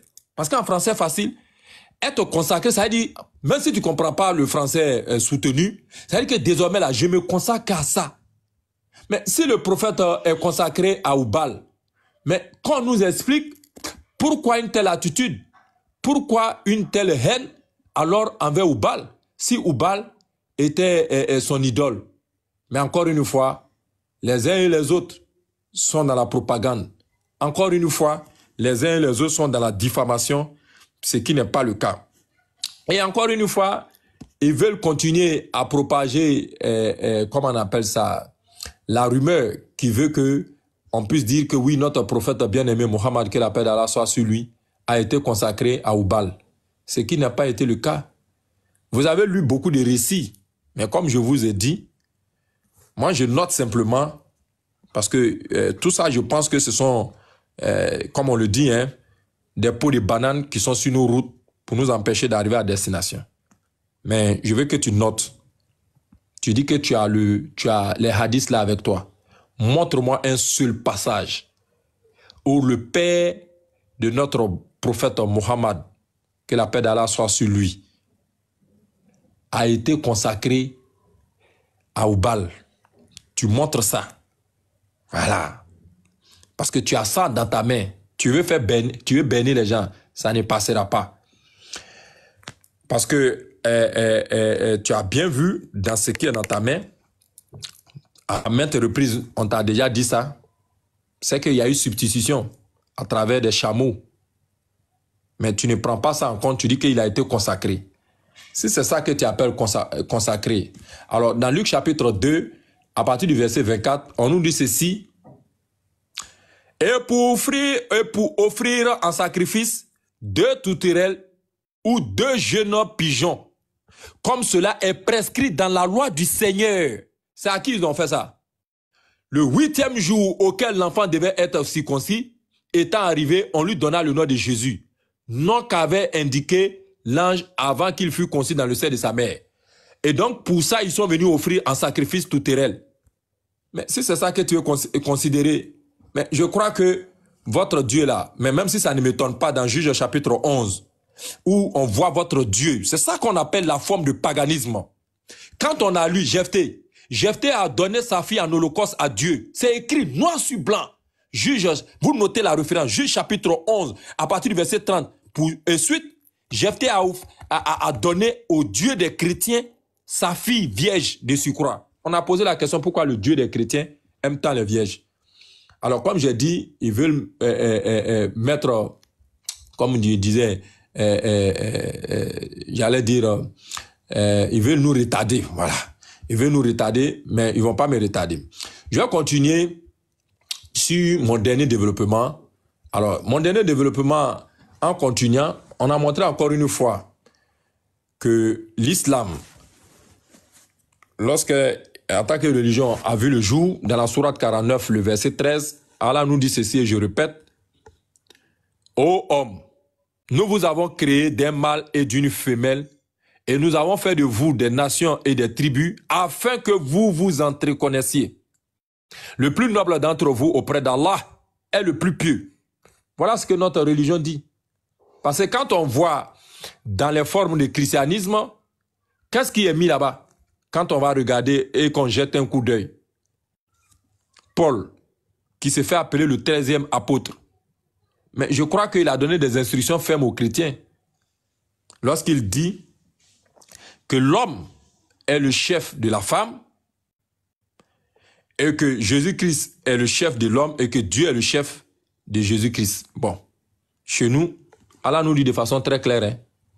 Voilà, on n'a pas dit ici que les prophètes, comme en équivalent chez vous, est le chef des humains. Non, c'est Dieu, le plus pieux d'entre nous. Voilà, nous tous, il dit ô homme, tout le monde est inclus là-dedans. Quand on finit cela, alors on regarde le statut de la femme et on va voir ce qu'il en est. La sourate 16, à partir du verset 58 au verset 59. Et lorsqu'on annonce à l'un d'eux une fille, son visage s'assombrit et une rage profonde l'envahit. Il se cache derrière des gens à cause du malheur qu'on lui a annoncé. Va-t-il la garder malgré son humiliation ou bien l'enfouira-t-il dans la poussière? Quel mauvais jugement ils font. Voilà ce que l'islam dit. Mettre fin à des pratiques claires. Quand j'ai cité tout à l'heure la fille de Jephthé, c'était une fille qui a été offerte en holocauste à Dieu, le Dieu des chrétiens. C'était une femme. Quand on prend d'autres passages dans la Bible, dans Deutéronome chapitre 22, pour descendre, toujours fille vierge, non fiancée. Quand c'est ça, il y en a. Nombre chapitre 31. Nombre, attends que je vais lire ça. Voilà. Rapidement, nombre. Voilà. Voilà. Nombre chapitre 31. Vous voyez? Ce sont des informations qu'on a de façon très claire. Mais laissez en vie pour vous toutes les filles qui n'ont point connu la couche d'un homme. Mais les autres là, on fait quoi d'eux? Tuer tout mâle parmi les petits-enfants et tuer toute femme qui a connu un homme en couchant avec lui. Et donc, quand je regarde, je me dis, mais il y a quelque chose qui ne va pas. Quelle est cette chose-là qui ne va pas? C'est que où se trouve le droit de la femme? Il n'y en a pas dans la Bible. Et d'ailleurs, même on leur dit que les femmes se taisent, n'est-ce pas, en assemblée. Et ce sont ces femmes-là qui sont prises et au fait, n'est-ce pas, en holocauste à leur Dieu. On nous dit que notre religion est une religion de paganisme. Nous, on a le droit à l'héritage qui est très clair. La femme aussi a droit à l'héritage, ce qui n'est pas le cas dans la Bible. Voilà. Et quand on va regarder, comme on le dit, l'interdiction du mariage forcé, mais c'est la Bible qui autorise le mariage forcé. Ça, c'est le paganisme, où on enlevait les femmes, on organisait les chasses aux femmes pour venir les donner au roi. Dans 1 Roi chapitre 1er, à partir du verset 3 pour descendre, on a cherché dans tout l'Israël une femme vierge pour venir donner ça au roi David. Mais ça veut dire quoi ça? Ça, c'est du paganisme. Quand on va dire ça, ils vont dire que ouais, c'est rentré ici. Donc, on a toutes ces interdictions-là dans le Coran qui font une rupture totale avec toutes sortes de paganismes. Ceux qui pratiquent l'usure ne se tiennent que comme se tient celui que le toucher de Satan a bouleversé. Sourate 2, le verset 275 pour descendre. Alors, ok, merci beaucoup, le temps est passé. Merci beaucoup pour les dernières 10 minutes de Baba. Donc, l'apôtre, dès que tu es prêt. Ok, vas-y. Je lance voilà, le hors sujet, hein. Ça, moi, les gens t'écoutent, les responsables t'écoutent. Hors sujet. Tu penses que moi, je vais te suivre dans ça? Il y a un adage qui dit que si tu prends la route, je m'en fous, tu vas te retrouver au village si je savais. Tu penses que moi, je vais te suivre au Toyoboyu, dans la cacophonie, pour ouvrir les lives. Pas encore ouvrir le live. Moi, je suis carré sur mon sujet, hein. Vous voyez? Il a parlé de Allah et consort. Tu ne maîtrises pas ce que tu parles. Regarde, le livre des idoles. Je suis à la page 63. Quand ton prophète est venu, les premiers actes qu'il faisait à son retour étaient de prendre son idole, de se frotter épieusement avec. La réaction des païens, mais quoi? À l'appel du prophète pour l'abandon de l'idolâtrie et du polythéisme est exprimé dans ce verset. A-t-il réduit les dieux à un Dieu unique? Je ne comprends même rien. Donc, les Mécois adoraient plusieurs dieux. Alat, Manaf, Ouza et Oubal. Mais ton Dieu, qu'est-ce qu'il lui voulait? Ton prophète voulait quoi? Il voulait ramener tout à Oubal. De façon, tu comprends? C'est pourquoi on dit que est-ce qu'il veut réduire? Est-ce qu'il veut réduire tout le monde là? Tu ne connais rien. Donc il voulait réduire, non. Et papier là, c'est pas bon. Donc il veut ramener tout à Oubal. Et qu'est-ce qu'il fait? Il cache Oubal là. Donc il vous amène à adorer Allah. Allah c'est rien. Allah c'est le Dieu. Tu es KO debout. Voilà. Moi je relève tes défis. Alors, Tom El Saïd Boukari. Tu n'as pas encore pleuré, tu vas pleurer. Tom El Saïd Boukari.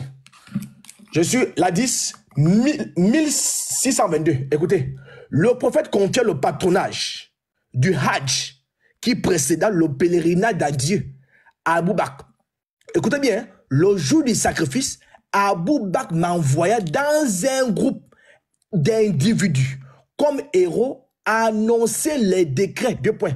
Écoutez ce qu'Abou Bakr va annoncer aux polythéistes. Écoutez bien. Là, on parle du Hajj, hein, le Hajj. Qu'après cette année, donc l'année où le gars va l'annoncer, aucun polythéiste n'est autorisé à venir en pèlerinage. Hein?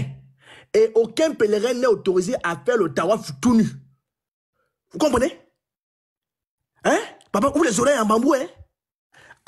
Abou Bakr dit, à partir d'aujourd'hui là, vous avez trop fait le polythéisme, vous avez trop fait le tawaf avec nous. Les polythéistes, on s'est mélangé. Mais à partir d'aujourd'hui là, il y a les nouvelles règles. Hein?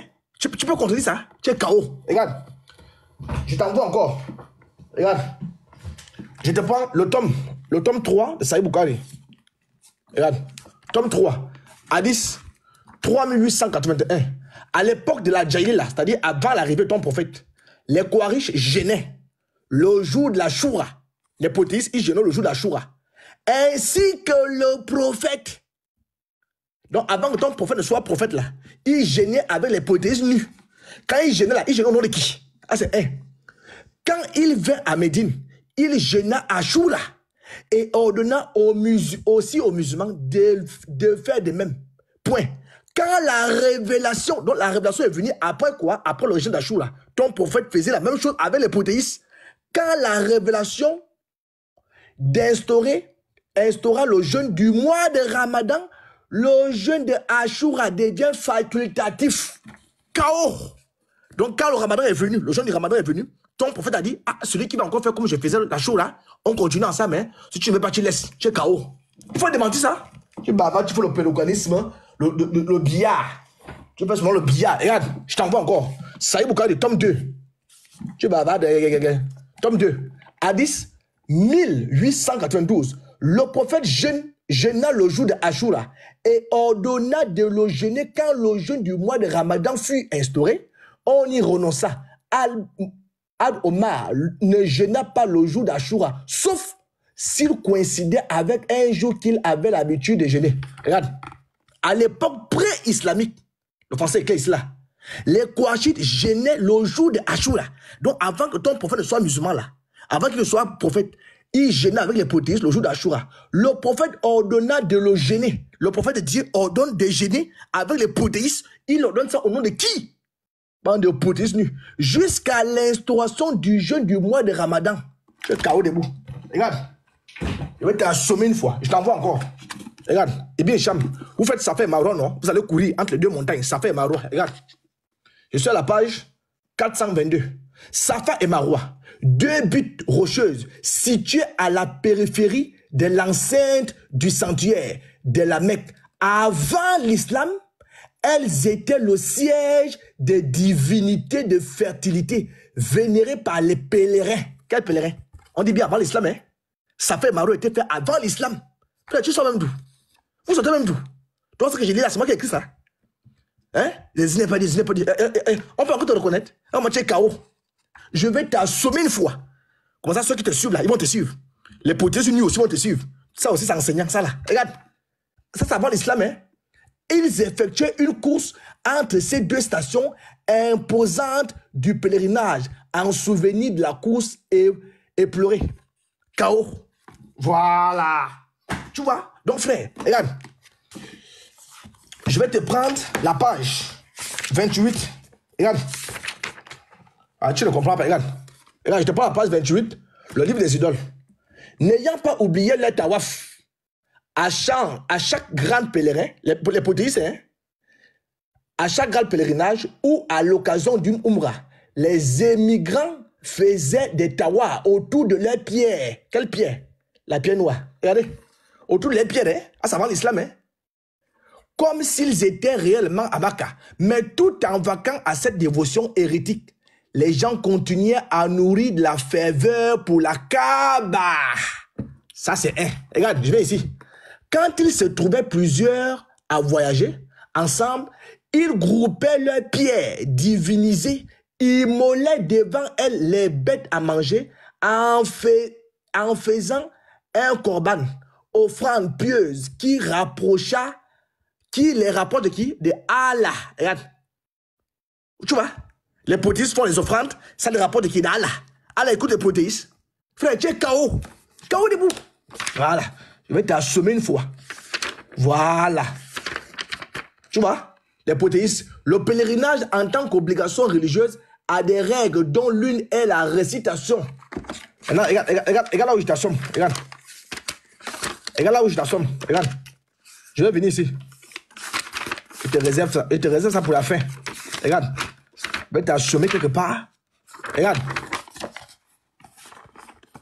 Les divinités partielles, la Jahiliya, avant l'islam, les divinités avant l'islam, tout le monde connaît. L'islam a un symbole qu'on appelle le croissant lunaire. Tu n'as pas cœur de me montrer une révélation là où Allah vous demande de mettre le croissant lunaire. Le croissant lunaire vient d'où? On va voir les différents dieux là. Je m'en vais directement à un dieu ici. Regarde. Je vais prendre ce dieu là. Il a. Regarde. Son symbole, c'est quoi? Croissant lunaire. KO debout. Nouvelle lune. Ce phénomène astral intrigua les païens aussi, pensaient-ils bien faire en lui rendant des hommages qui se transformaient en culte, notamment au Yémen, chez les tribus Saba. Même convertis à l'islam, certains compagnons du prophète continuaient d'être intrigués par ce Hilal qui évoluait dans le ciel durant un mois. KO debout. Regarde. Là maintenant, je t'assomme encore une fois. Tu connais rien, frère. Tu es seulement là, tu fais seulement le billard. Voilà. Voilà. Vous faites seulement le billard sur les lives. C'est vous qui venez déranger les gens. Voilà. Regarde. Regarde. Voilà. Ablouaï se rendit en pleine effervescence religieuse au chevet du patient. Il le trouva en train de pleurer. Son visiteur lui dit, si tu as peur de mourir, n'oublie pas que nul n'est immortel. Le malade répondit, ce n'est pas pour cela que je pleure. Hein? Je suis à la page 54. Ce n'est pas pour ça que je pleure. Ce qui me fait pleurer, c'est ma crainte qu'après ma mort, on n'adorera plus Al-Uzza. Donc voilà un païen qui dit que quand il va mourir, on ne va plus adorer Al-Uzza. Qui va le reconforter? Abou Lahab. Tu n'as pas cœur de me dire qu'Abou Lahab était musulman? Abou Lab, vous le maudissez tous les jours. Écoutez ce qu'Abou Lab va dire à ce polythéiste qui adore qui? Qui adore Al-Ouza. Le polythéiste dit que j'ai peur quand je vais mourir, on ne va plus adorer Al-Ouza. Écoute ce qu'Abou Lab, que vous maudissez tous les jours, a dit. Sur de lui-même, Abou Lab conforta le malade par ses paroles. Par Allah. Regarde, attends, je vais zoomer. Attends, je zoome, regarde. Par Allah. Sur lequel Allah? Abou Lab connaît Allah. Par Allah. On n'adore pas Al-Ouza pour te plaire. Donc, ils vont toujours continuer à adorer Al-Ouza et Allah en même temps. Abou Lab jure par Allah. K.O. Regarde. Je te montre encore ça. Regarde. Sahih Bukhari, Sahih Muslim, la 398, en vérité, quelqu'un dit au messager d'Allah, où est mon père? Il a dit, il est dans le feu. Lorsqu'il s'est détourné, il l'a appelé et lui a dit, en vérité, mon père et ton père sont dans le feu. Explique-nous pourquoi Abdallah, le père de Mahomet, est en enfer. Explique-nous ça. K.O. debout. Merci beaucoup. Merci beaucoup. Merci pour les dernières 10 minutes. Nous allons maintenant, bon, enfin, comme il y a aussi le modérateur, M. Tidjane, est-ce que tu as quelque chose à dire avant qu'on ne continue avec la phase des questions? M. Tidjane, votre appréciation par rapport à cette première partie? Je vous écoute. Oui, est-ce que vous avez quelque chose à dire sur les brillants développements qui ont été faits? C'est-à-dire? Non, est-ce que vous avez quelque chose à dire avant qu'on ne continue avec la phase des questions? Je vous demande, c'est-à-dire, qu'est-ce qu'il a dit? Ok, s'il n'y a rien à dire, donc... Il n'y a rien à dire, tu connais les règles.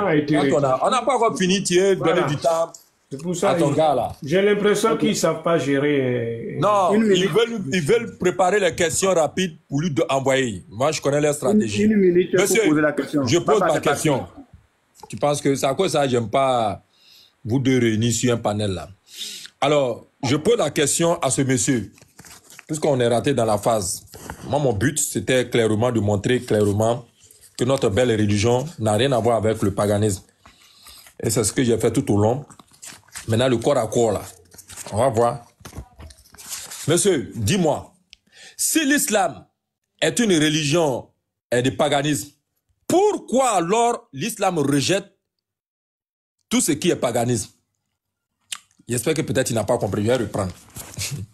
Si tu dis que l'islam c'est du paganisme, on a défini le paganisme comme étant la croyance à plusieurs dieux, les animistes, tout ça, les sacrifices des animaux, tout ça là. Pourquoi alors l'islam rejette fermement à travers les versets que je t'ai donnés? Voilà ma question. Pourquoi l'islam rejette le paganisme? Merci beaucoup. 3 minutes. Attends, j'ai dit... C'est parti. Ouais, ok, très bien. Ça, c'est question. Regarde, même en commentaire, il t'a amené les réponses. Même en commentaire. Alors, tu dis que l'islam rejette le paganisme. L'islam rejette le polythéisme. Ça, c'est ta conception? C'est quoi d'abord le polythéisme? Le monothéisme, comme vous êtes dans le monothéisme pur. Le monothéisme, c'est le fait d'adorer un seul Dieu. Ne rien lui associer. Ah, c'est un. Je te pose la question. Quand vous adorez la pierre noire ôte les péchés, non? La pierre noire ôte les péchés, non de qui? Vous procédez devant la pierre noire. Vous adorez la pierre noire. La pierre noire va témoigner contre vous au jour du jugement. Et tu parles de monothéisme. Mais c'est-à-dire, ça c'est l'islam qui vous blague. Tu comprends? L'islam est en train de vous blaguer. Vous adorez la pierre noire. Tu comprends? Vous tournez autour du tawaf. Vous faites les mêmes pratiques que j'ai lu là. Alors même que tu ne me suis pas.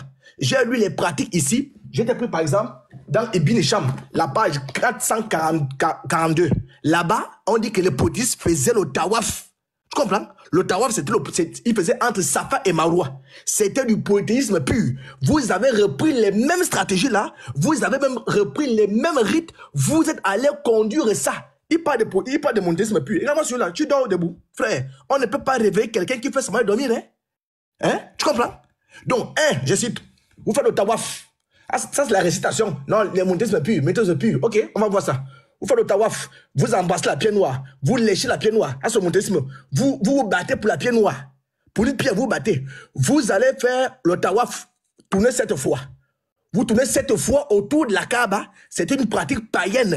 Et les païens faisaient ça lorsqu'ils associaient ça à Obal, qui était le polythéisme. Vous avez reconnu ces rites-là. Donc, l'islam n'est pas dans le monothéisme pur.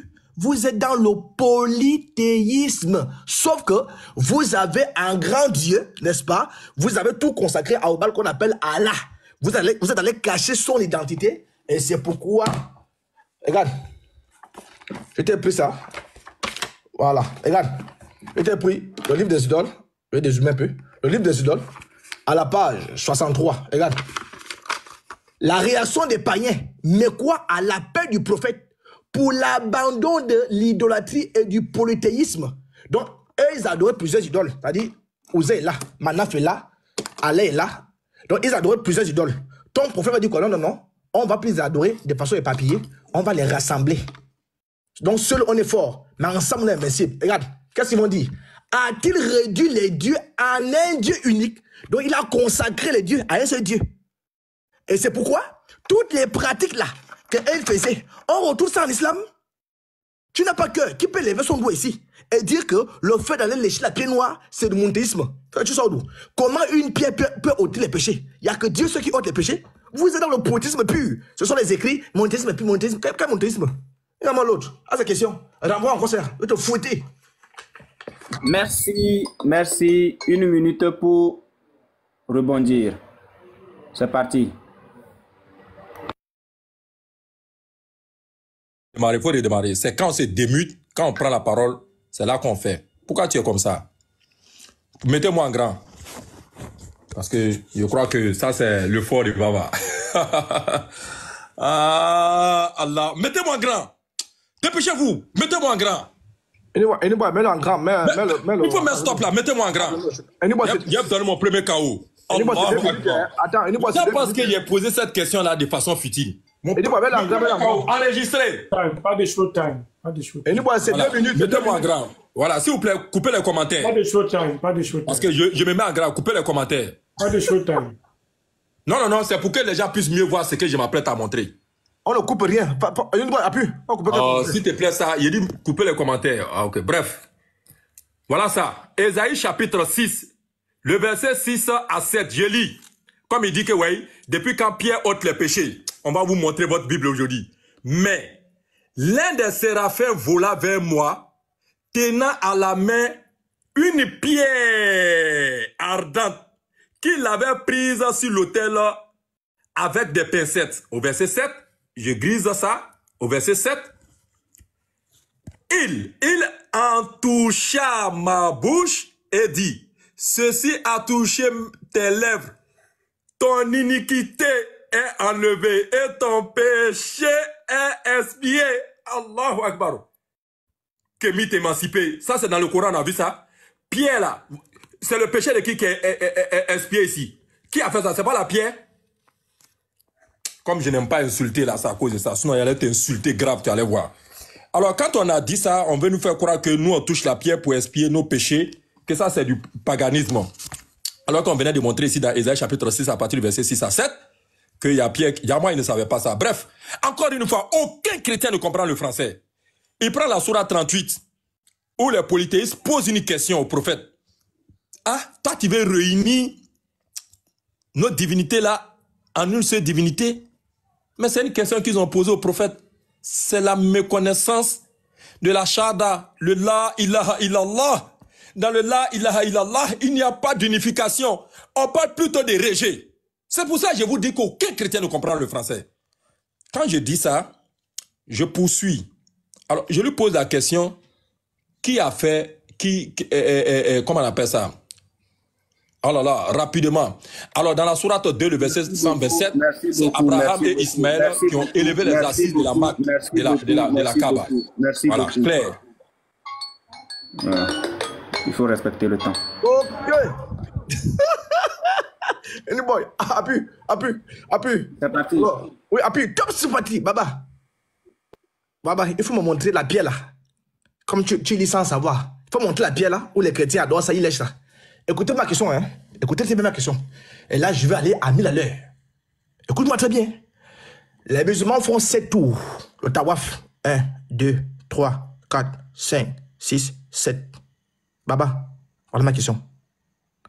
Est-ce que tu peux nous sortir un verset, une sunna, peu importe ce que tu veux, là où Allah a donné la révélation au prophète de faire 7 tours? Voilà ma question. Est-ce que tu peux nous sortir une source là où ton prophète ou quiconque a reçu la révélation de faire les 7 tours qu'on fait là? 7 tours. 7. Ton prophète parle par révélation. Écoutez ma question, hein. Écoutez ma question, hein. Je veux la référence. Et nous, on va mettre en grand. Mets les gens en grand. Donne-moi la référence des 7 tours. Mes oreilles sont suspendues à tes lèvres. Mettons la grande. Il est où? Et nous, on va mettre en grand, pardon. Et nous, on va mettre en grand, pardon. Attends, maman, je vais faire. C'est de faire. C'est ça que c'est le showtime, donc il faut passer par des choses. Je vais. Il est dispo de 3 minutes, non? Alors, on va prendre la sourate. On va prendre la sourate 22, le verset 9. Sourate 22, le verset 9. Le verset 29, pardon, et puis il dit le verset 9. Le verset 29. Donc, je suis en train de... Alors, comme tu dis, de te montrer une source là. Ça, c'est pas dans la Bible, hein. Écoute-moi bien.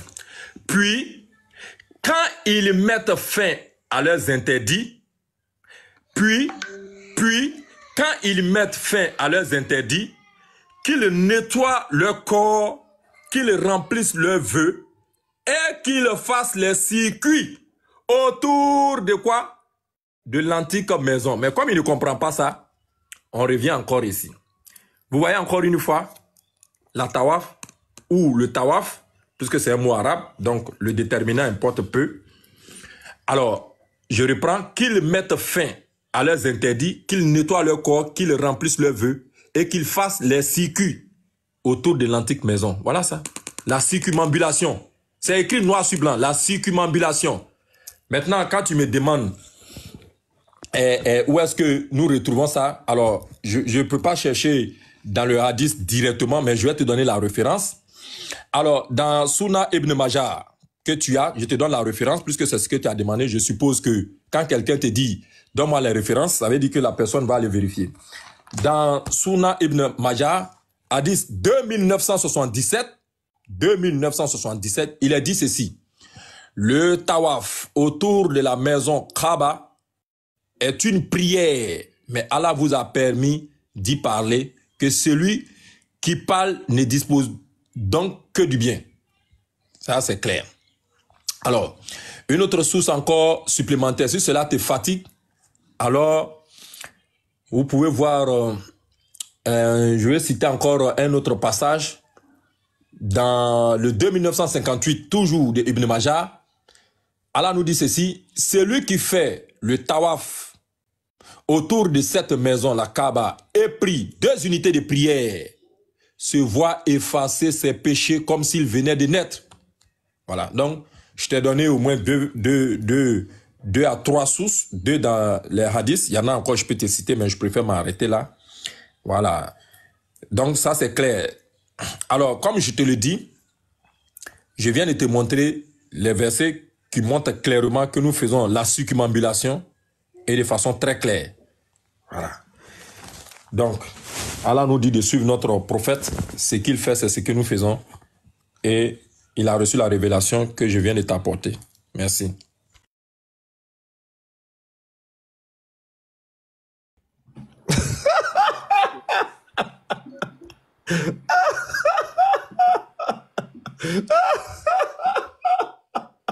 Vous voyez, les frères. Ça là, je vous dis qu'ils adorent, ils ne savent pas ce qu'ils adorent. Je n'ai pas parlé du tawaf. Je n'ai pas parlé du tawaf. Voilà. Pour ceux qui ne savent pas. Le tawaf, c'est de tourner. Je n'ai pas parlé du tawaf. J'ai parlé de 7 tours. Vous faites un tour. Vous faites 4 tours. 4 tours rapides et 3 tours lents. Vous commencez à partir de la pierre noire. Vous terminez à partir de la pierre noire aussi. Et vous continuez la pierre yéménite. Le tawaf, c'est tourner autour. Je n'ai pas parlé de ça. Je parle de 1, 2, 3, 4, 5, 6, 7. Je parle de 7 tours. Les 7 tours là sont d'où? Des bandits comme ça. Ça aussi, c'est musulman. Là, vous venez KO. Regarde. Et bien, chaque tome 1. La page. Regarde. La page 181. Avant que ton prophète soit musulman, avant qu'il n'ait la révélation, qu'est-ce qu'il faisait? On dit que lorsqu'il terminait sa retraite, la première chose qu'il faisait fut d'aller à la Kaaba, avec les politiciens, ils étaient ensemble, fut d'aller à la Kaaba avant de rentrer chez lui. Il faisait ce circuit autour d'elle 7 fois. Chaos monumental. Ça aussi, c'est musulman. Chaos. Faut montrer ça. Les 7 tours, il les a reconduits parce que ses frères faisaient ça. Il les a reconduits parce que les politistes faisaient ça avec lui. Il les a reconduits parce qu'il a été initié à Oubal. Il faut perpétuer le culte de Oubal. Tu sors même du frère. Ça aussi, musulman. Je vais encore te reposer la question. Hein. Donc, je suis même généreux. Je t'annonce déjà que je reviens à la même question. Hein. Tu vas chier. Tu comprends? Tu vas chier. Tu vas chier les caca. Les caca. Je reviens. Hein. Je t'ai annoncé. Hein. Annoncement plus jugement. Donc, c'est que la bouche de Dieu dit là. Sa parole, là, ça me l'a couplé. J'ai annoncé, maintenant il faut le jugement. Donc, je reviens. Attends-moi. J'arrive. KO. Et il me donne les tawaf. Merci. La deuxième question de Baba.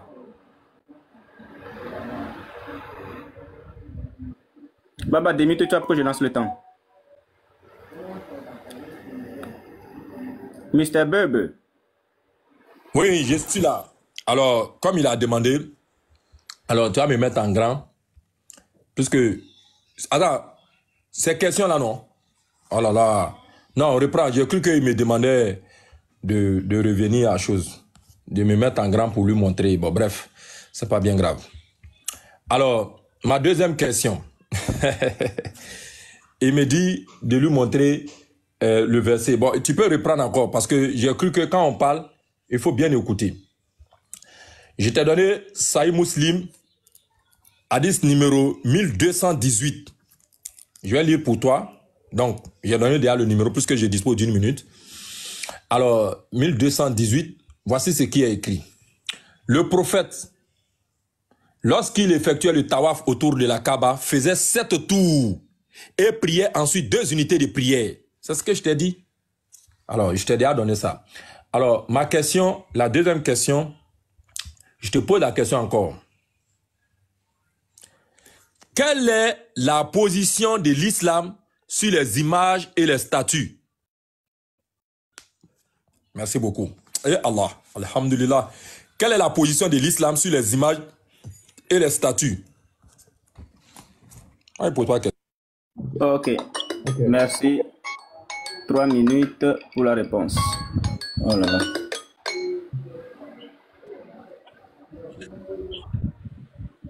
C'est parti. Ok, New Boy, c'est bon? Oui, c'est bon. Ok, je pense que quand moi je parle, il ne comprend pas. C'est pas si c'est moi qui ne sais pas parler français. Je vais te montrer ça. Comment tu vas me dire, si ça là, ça c'est monothéisme. Regarde. Ça c'est monothéisme, ça là. Partagez la traite, partagez. Il y a des volumes. S'il y a des volumes, le premier le voit écrit, moi, il y a des volumes. Volume, bébé, voilà, merci. Regarde, comment il faut regarder. Quand je parle, tu n'écoutes rien. Regarde. Ça c'est monothéisme. Ça là. Mono. Non, vraiment. Alors, Baba, je réitère ceci. Ton Dieu, ton prophète qu'on appelle Allah là, Mahomet. Quand Mahomet vient, Mahomet était dans le sanctuaire avec les histoires de Oubal et consorts, tout ce monde-là. Mahomet veut ramener toutes les divinités en une seule divinité afin de faire régner la divinité de Quraysh. Parce que chaque tribu avait une divinité. Je t'ai lu les sources ici. Chaque tribu avait une divinité. Et la tribu de Quraysh, là où Mahomet revient, la divinité qui régnait à mettre souverain là-bas, c'était Oubal. Écoute-moi très bien. Donc, qu'est-ce que Mahomet va faire? Mahomet va interrompre le polythéisme, c'est-à-dire la division en question. C'est pourquoi on dit qu'il va crucifier les 360 idoles en question. En crucifiant les 360 idoles, il va garder Oubal. Cette Oubal, de façon physique, n'est-ce pas? De façon physique, même la statuette elle-même, il va la mettre de côté, mais il va récupérer tout ce qu'il faisait autour. Notamment le tawaf, que je t'ai montré. Notamment, je t'ai pris par exemple, la construction de la Kaaba. Tu vois, les Kouarish faisaient la Kaaba. Quand tu prends par exemple Ibn Ishaq, le tome 1, la page 146, le Neta Cacheté, la page 66 à 68, Chronique d'Al-Tabari, la page 441. Donc, il faisait comment on appelle ça? Ils avaient conçu la Kaaba. Ça, c'est un. Je te prends par exemple le Tawaf. Quand tu prends Saïd Boukal, je te donné 1622. Ça, c'est avant ton prophète. Tu prends également Ibn Hisham, la page 442. Ça, c'est avant ton prophète. Nous sommes à l'époque de la Jaïlila. Écoute-moi très bien. Nous sommes à l'époque de la Jaïlila. Et c'est pourquoi je t'ai donné quoi? Al-Tabari 442, où les polythéistes allaient dans la grotte de Hira, se consacrer là-bas avec ton prophète. Et c'est pourquoi, et puis les chats que je t'ai lu là. Regarde. Et puis les chats que je t'ai lu. Hein? Quand ton prophète, regarde. Quand je parle, tu n'écoutes pas, regarde. Ubay a alors dit, à ma présence, Abdallah ou Zubayr et aux gens présents chez celui-ci, l'envoyé d'Allah se retirait à la caverne de Hira. Je te montrais que dans Al-Tabari, la page 442, il faisait la même chose avec les polythéistes. Tu comprends? Pendant un mois chaque année, pour pratiquer... Merci, le temps est passé. C'est parti. Enfant déjà est devenu fou. Eh Baba, non, il faut avoir pitié de lui. Ah. Et quelle est la position de l'islam sur les images et les statues là? Il est devenu fou. Tu n'as pas dit que l'islam c'est du paganisme? Si l'islam c'est du paganisme là, mon frère, faut avoir courage. Faut dire, voici un verset qui dit de ne pas toucher aux idoles. Voici un verset qui dit de ne pas toucher aux images. Voici un verset qui dit de ne pas toucher aux statues. Encore une fois, tu as la chance que il ne suis pas insulté, quoi. Sinon, il allait t'insulter d'une manière, tu n'allais plus te remettre. Mais, encore une fois, alhamdoulilah, nous disons qu'aucun chrétien ne comprend le français. Et chaque fois que nous sommes dans cette voie-là, c'est une réalité. J'ai montré Ésaïe chapitre 6, le verset 6 à 7. Lorsqu'on touche la pierre dans la Bible, nos péchés sont expiés. Bref, il n'est pas revenu sur ça. Il a demandé que je lui donne un verset où c'est écrit noir sur, ou un hadith où c'est écrit noir sur blanc, les 7 tours. J'ai d'abord donné un verset du Coran. Il dit que oui, il est d'accord qu'on doit faire tawaf. Mais tu cherches le nombre. Que lui n'a pas vu le nombre. J'ai donné la référence. Nasaï Muslim, 1218. Il n'est pas revenu là-dessus. Je lui pose la question, quelle est la position de l'islam sur les images? Il ne peut pas. Mais je te donne la position. Parce que Allah nous le dit de façon très claire. Et Allah nous interdit toute forme de représentation d'image. Ça, c'est clair, parce que Allah est au-delà de toutes les représentations, comme malheureusement vous l'avez fait dans votre idolâtrie. Allah nous dit, il n'y a rien qui lui ressemble. Sourate 42, le verset 11. Voici la position de notre belle religion, l'islam. Allah est contre toute forme d'image, toute statuette, que malheureusement, devant lesquelles vous fléchissez genoux. Parce que j'ai dit que tous les chrétiens sont dans le même sac. Catholiques, protestants, vous êtes même chose. Merci. Cool. Apôtre, c'est ta question. C'est parti. Ouais, bon, attends. Ah, oui. Tu peux mettre, hein. Ok. Baba. Très bien. Bon, si tu n'as pas compris ce que je t'ai dit, tant pis pour toi. Je t'ai bien pris l'exemple avec Obal. Ton prophète a détruit les idoles, non, les statuettes, là. Il t'a bien pris l'exemple avec Obal, comme tu ne comprends pas. Le paganisme se résume pas seulement avec les statuettes. Il a détruit Obal en question. Mais il a gardé les pratiques. C'est ça que je te parle. Qui t'a dit que l'islam prend pour les idoles? Qui t'a dit ça? Alors, tiens, Baba, le livre des idoles, la phrase sera très simple, hein, comme tu es un intellectuel. Page 92. Mais l'islam, qui a rigoureusement combattu les cultes païens. Voilà. Donc, ça résume ta question là. Il a cassé les idoles et consorts.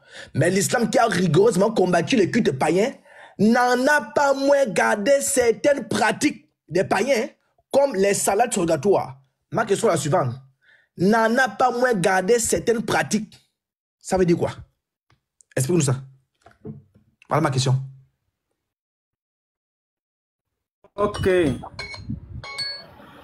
3 minutes. Non, donne-lui 10 secondes. Il n'a qu'à répéter juste la question, hein. Pas les commentaires qu'il a fait. Répète juste la question. Il y a eu une intermittence, quoi. L'apôtre, vas-y. Ok, je relis. Juste la question, hein. Il n'est pas de revenir sur tout ce que tu as fait comme blablabla là. Le livre des idoles, j'ai lu. Mais l'islam, qui a rigoureusement Pose la combattu... question. Mais je vais poser la question si je ne lis pas comment. Ça a un sens. Si je n'ai pas compris, c'est mon problème. Mais l'islam, qui a rigoureusement combattu les cultes païens, virgule, n'en a pas moins gardé certaines pratiques comme les salades surrogatoires. Ma question est de savoir, n'en a pas moins gardé certaines pratiques. Ça veut dire quoi?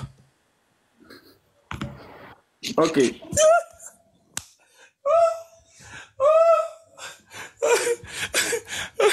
Encore une fois, aucun chrétien kémite émancipé que vous êtes ne comprend le français. Alhamdulillah, vous savez, quand tu accules quelqu'un et quand tu le prends la main dans le sac, il dit c'est mon pied. C'est ce qui est arrivé. Tu as voulu faire croire à l'auditoire que le tawaf, la circumambulation que nous faisons, n'était pas une pratique qui a été instaurée par l'islam, mais que nous sommes allés chercher ça chez les païens pour nous en approprier. J'ai montré le verset du Coran. Il dit non, qu'il a vu que c'est clairement écrit, il veut 7 tours. Je donne le hadith qui va avec. Il ne parle pas, il s'est tué là-dessus. Donc j'ai montré ça, on est parti. Il vient encore, il dit que oui, il reconnaît que le prophète a combattu Oubal. Et Allah.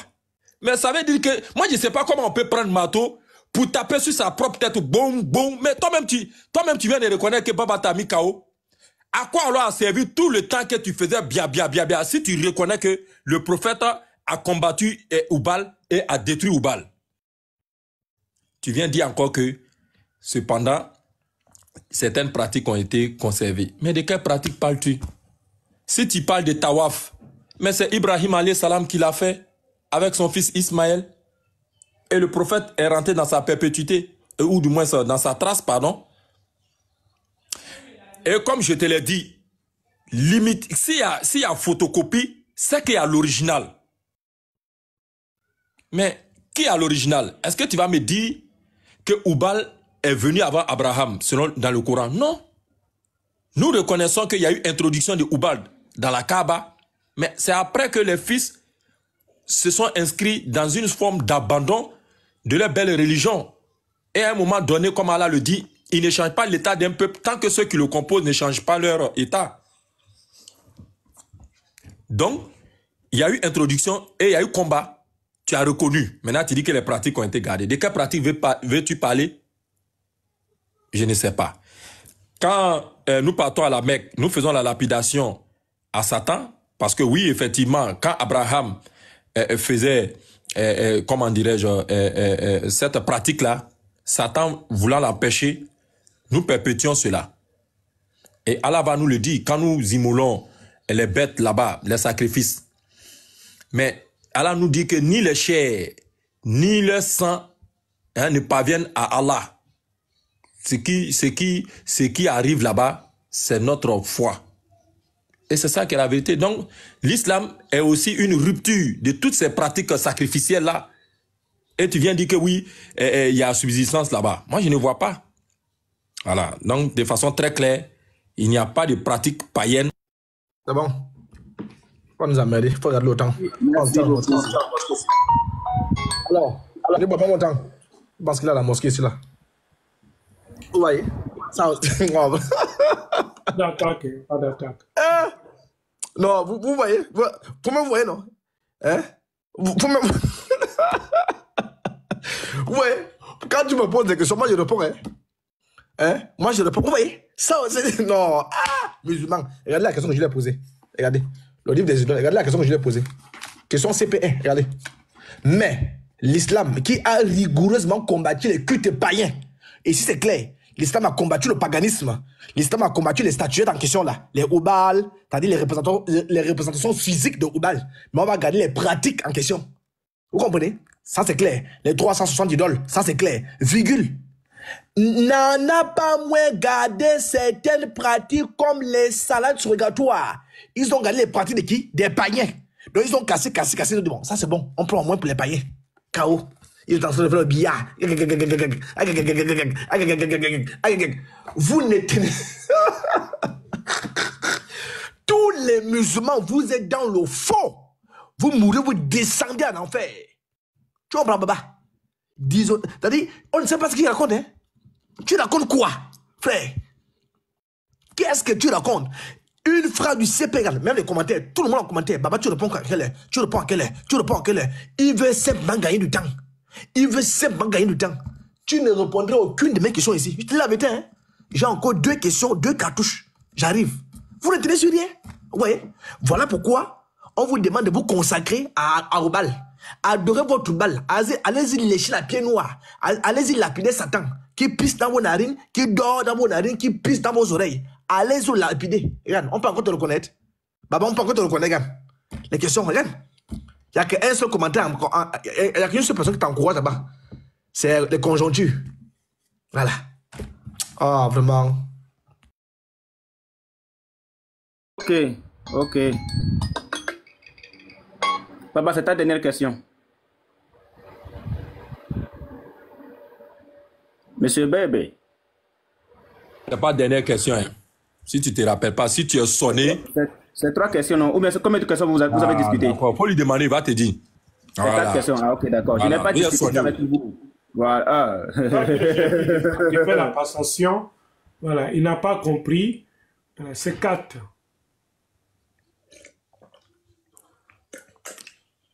C'est bon, Unique Boy? Oui, mon très cher Tidjane, c'est très bon. Oui, c'est ça. Peut-être qu'ils ne t'ont pas coaché là-dessus. Oui, voilà. Pas de souci. Merci beaucoup, très cher Tidjane. J'espère que mes frères et sœurs, vous avez fait l'enregistrement et je sais compter sur tous ceux-là de bonne foi et de bonne volonté. Il a dit ici devant tout le monde que l'islam a combattu le paganisme. Mais c'est fini. Parce que c'est un package. Autant dire qu'on n'a pas combattu, encore une fois, aucun chrétien ne comprend le français. Si toi-même dans tes propos, tu dis que l'islam a combattu le paganisme, mais c'est fini, c'est un package. Parce que le paganisme renferme tout ça. Et quand on combat, si tu as remporté le combat, tu as tout gagné. Mais encore une fois, ils ne comprennent pas le français. Alors, la 3e question, dis-moi, pourquoi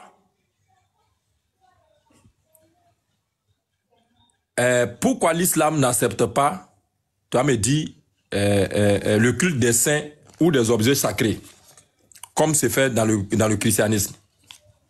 Pourquoi l'islam n'accepte pas ça? Pourquoi on n'accepte pas le culte des saints et des objets sacrés? Merci beaucoup. Merci. Ok. Même en commentaire. Non, elle dit même en commentaire. Les gens de commentaire, c'est-à-dire, on se pose la question, lui, ils sont même d'où? Il est en train d'improviser. Bon, je peux lui poser cette question-là. Il dit, bon, il veut t'aider. Hein? Il veut t'aider avec les trois questions-là. Tu vas encore tenir? Alors, il me demande pourquoi l'islam n'accepte pas le culte des saints et des objets sacrés. Bon, déjà, qui est d'abord saint en islam? Même s'il fallait autoriser le culte des saints, qui est d'abord saint là-bas? Vous êtes tous des poétistes nus. Qui est saint?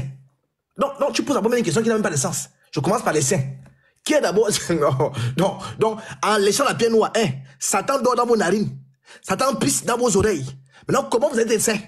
C'est-à-dire que même si on tolère le culte des saints là, l'islam ne peut pas tolérer ça. Qui est d'abord saint chez vous? Non, ça c'est d'abord tu as KO. Alors, pourquoi l'islam n'accepte pas les objets sacrés? Mais c'est ça que je t'ai expliqué, non? C'est ça que je ne peux que t'expliquer. Alors, pour pouvoir masquer, écoute-moi très bien parce que je ne vais plus me retirer.